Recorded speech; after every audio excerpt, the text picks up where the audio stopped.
Hey everyone, welcome back. We're gonna dive into some pretty serious allegations surrounding Sean Diddy Combs today. Yeah, definitely a lot to unpack with this one. Yeah, you've probably seen the headlines, heard the buzz online, but we're going straight to the source.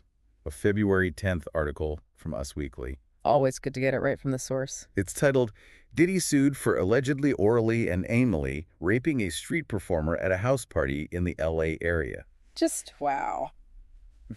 That's uh that's heavy stuff, and it's definitely not the first time Diddy's faced serious accusations like this. Yeah, we'll get into that a bit later, but Yeah. what makes this even more complicated is that he's currently in jail. Oh, wow. I didn't realize that. Yeah, awaiting trial for other charges. And this lawsuit alleges a pattern of behavior spanning years. This Yeah. really makes you think, about the power dynamics at play in the music industry. Exactly. And it's those power dynamics that are at the heart of this new lawsuit. So let's break it down. The lawsuit centers on a young man identified only as John Doe, an aspiring musician from Chicago. Chicago, huh? Trying to make it in LA. Yeah, classic story, right. Doe was performing on the streets when he was approached by someone claiming to be a scout for Diddy's label, Bad Boy Records. I mean, that's got to be exciting for a young artist, to think that someone from Bad Boy is interested. Right, total dream come true, potentially. But according to the lawsuit, this scout was really using Doe's ambition as leverage, dangling this possibility of a recording contract. So it wasn't as straightforward as it seemed. No, not at all. The lawsuit describes this whole elaborate setup. The scout invites Doe to a birthday party. Diddy's throwing, makes it sound like a chance to network, impress the music mogul. A classic tactic, make them feel special, like they're getting this exclusive access. Yeah, and the lawsuit really paints this picture of, the scout pulling out all the stops to make it seem legit. They pick Doe up in a luxurious black Cadillac Escalade, take him to this private party. Diddy himself greets Doe, all smiles, supposedly saying things like, my assistant told me you have a beautiful voice. Sit down, have a drink with me, and let's talk business. It's like something out of a movie, almost too good to be true. Right, and according to the lawsuit, the lawsuit alleges that Diddy compliments Doe on a necklace he's wearing, offers to show him his own extensive jewelry collection. Oh, so using that to kind of lure him away from the crowd. Exactly. He leads Doe to a private room, and that's where things take a dark turn. That's when the alleged drugging happened, right? Yeah, Doe starts to feel strange, drowsy, kind of euphoric. The lawsuit even includes a photo of what's supposed to be a container used to administer GHB. Wow, GHB.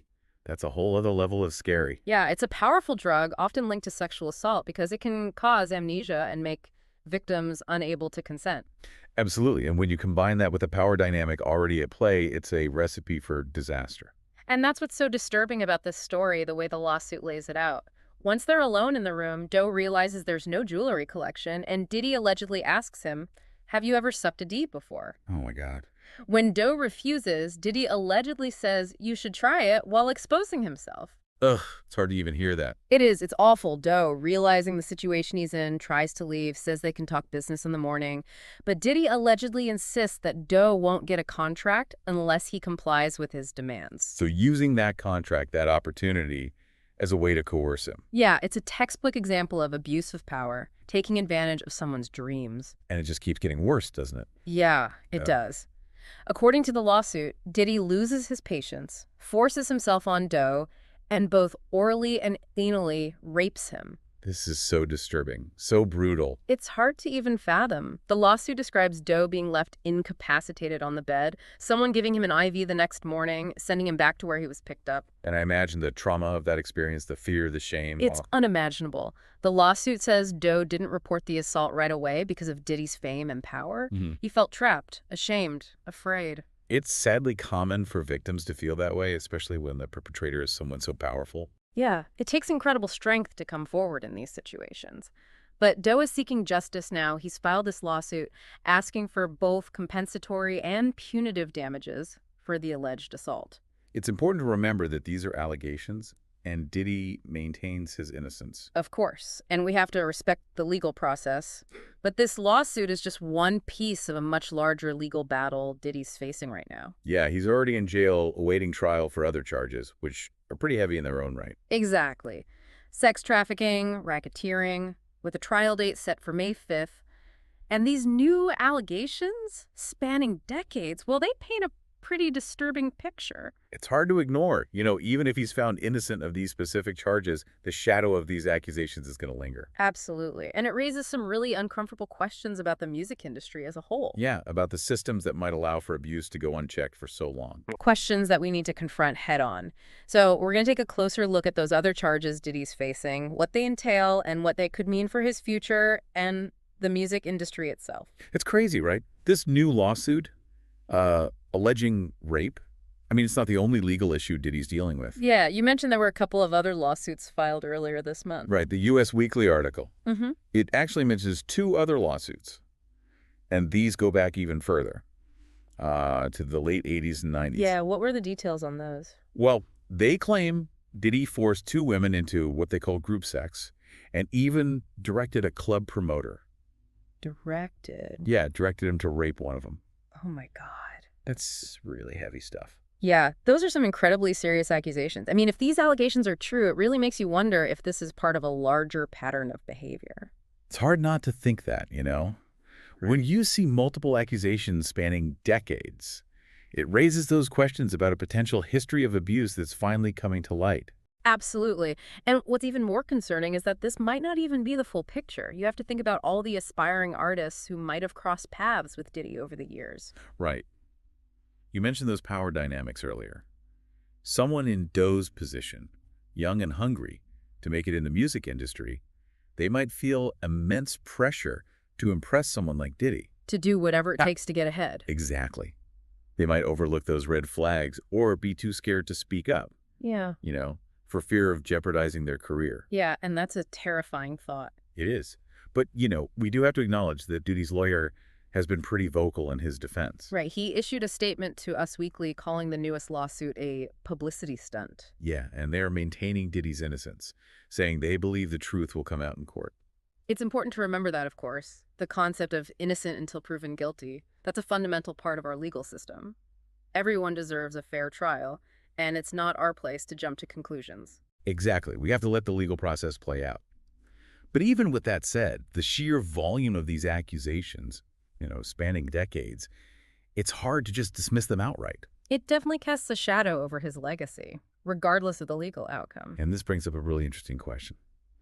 How do we, as a society, how do we grapple with these kinds of accusations against powerful figures? I mean, can we even separate the art from the artist?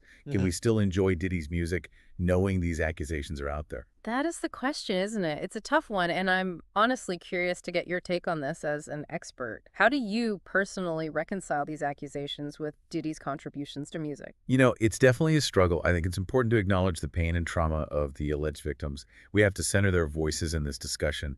At the same time, we can't just dismiss these allegations outright just because Diddy's a beloved celebrity. It's a complex situation. You need that nuance, right? A willingness to hold space for both the possibility of his innocence and the gravity of the accusations. I appreciate that perspective. It's not about condoning or condemning, but acknowledging the complexity and having these difficult conversations with empathy and understanding. Exactly. And I think another crucial point to consider is how this case might impact the music industry as a whole. Could this be a catalyst for a wider reckoning with abuse of power and exploitation within the industry? It's definitely possible. We've seen the #MeToo movement bring about massive changes in Hollywood.